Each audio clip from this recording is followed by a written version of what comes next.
A codec, or coder decoder, has a very particular job. It has the purpose of converting analog signals into digital data for transmission, and then at the receiving end it converts it back again. And the best example that we have is human speech, right? So we do this all the time, and the codec converts the analog voice signal into those ones and zeros. Now at the other end of the transmission, you have to take the ones and zeros and turn them back into something that looks a lot like the original analog signal. So when you're calling grandma, you have to be able to convert and then decode again, or code and then decode. Now when we think about a codec, it is software and hardware that works toward this encoding of the audio or the video signal. And the codec can be located in the phone, it can be located in the PBX or the switch itself. Generally speaking, when we talk about codecs, there are two flavors. We've got audio codecs and we've got video codecs. The audio codecs are covered by the ITU-T G series, or at least the most popular ones. And so I've listed some of those here. There are lots and lots of techniques for encoding audio. We're going to talk about one called the waveform technique in G.711, but more on that a little bit later. There have been a couple of efforts in the encoding of video, and these are covered by the ITU-T H series and by the MPEG standard, with the H series going in H.261, H.263, and H.264. And we've seen MPEGs, MPEG-3s, MPEG-4s. MPEG-4 and H.264 are where the two standards efforts sort of came together a little bit. Whether you're doing audio or video, we start off with a process called pulse code modulation, and then we modify it a little bit. So it doesn't really matter what type of technique you're applying to encoding the audio. You're going to start off with something that looks a lot like pulse code modulation. And so that's the one that we always talk about to explain how we encode and then decode audio signals. And this is standardized in ITU-T G.711.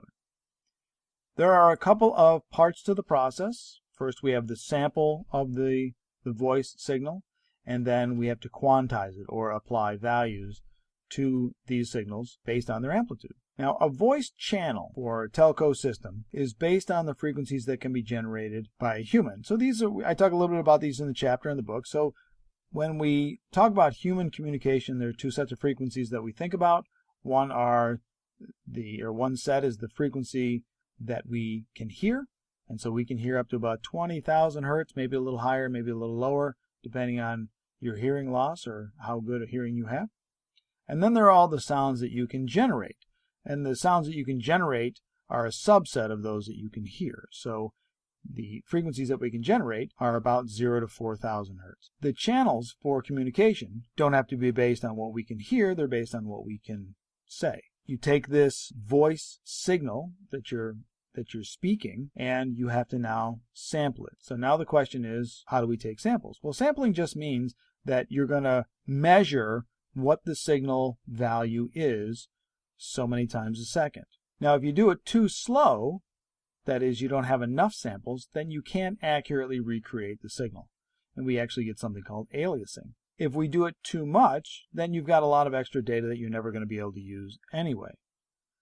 The right amount of sampling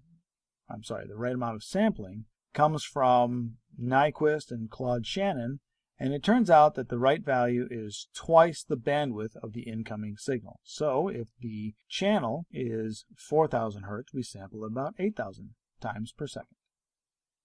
Now here is a sample audio snippet. Turns out that this is just me saying the word hello 3 times in a row. But if I take a portion of one of these words and expand it, that's what the actual audio signal looks like there on the bottom.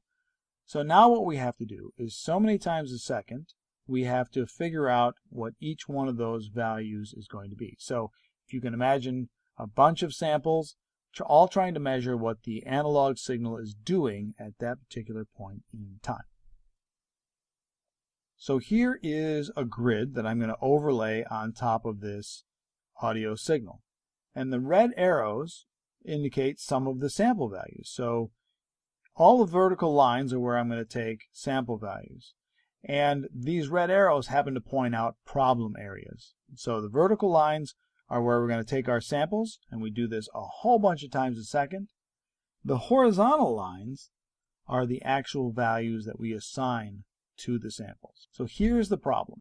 If we have a certain number of horizontal lines and the values don't fall right on one of those horizontal lines, we have to figure out which one of the horizontal lines we want to use to represent the sample. So any value that doesn't fall right on the line, like those indicated by the red arrows here, are going to result in what we call quantizing errors. So we have a couple of problems when we're trying to figure out what we're going to do with this analog signal. How often do we sample it? And then for each sample, how many bits per sample, or how are we going to accurately represent the magnitude of the sample? It turns out that with human speech, we want to use about 8 bits per sample. This gives us about 256 possible values that we could assign to our individual sample. So 8 bits per sample, 8,000 samples per second, that's where our 64,000 bits per second data rate comes from.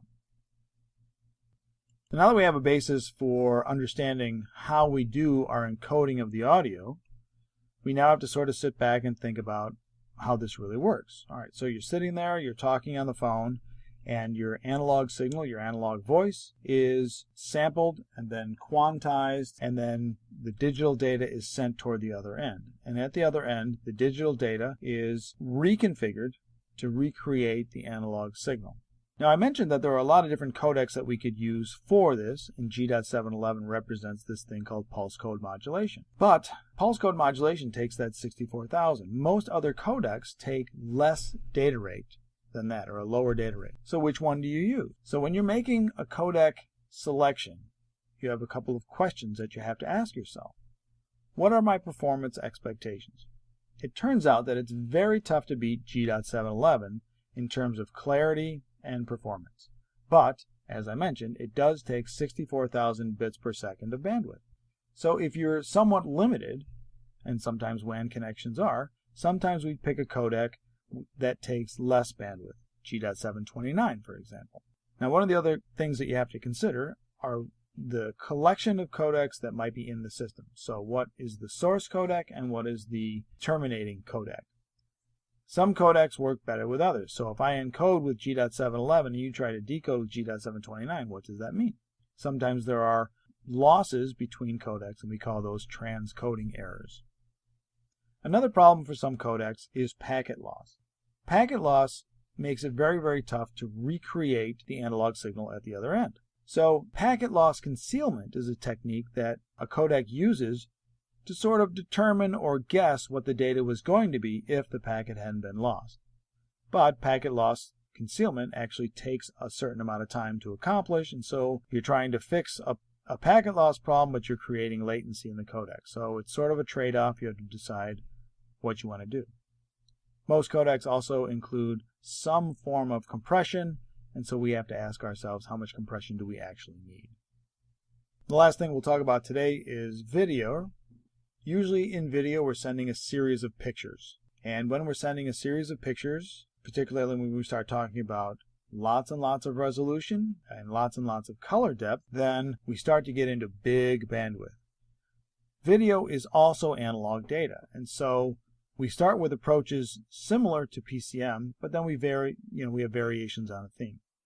So with video streams, what we're trying to figure out is how can we compress the video, how to recognize repeated information, and take advantage of those patterns. And then, do we send all of the picture? Do we send the moving parts? So these are all decisions that we make as we try to transmit video. And then, of course, there is how much color do we want to provide and things of that sort.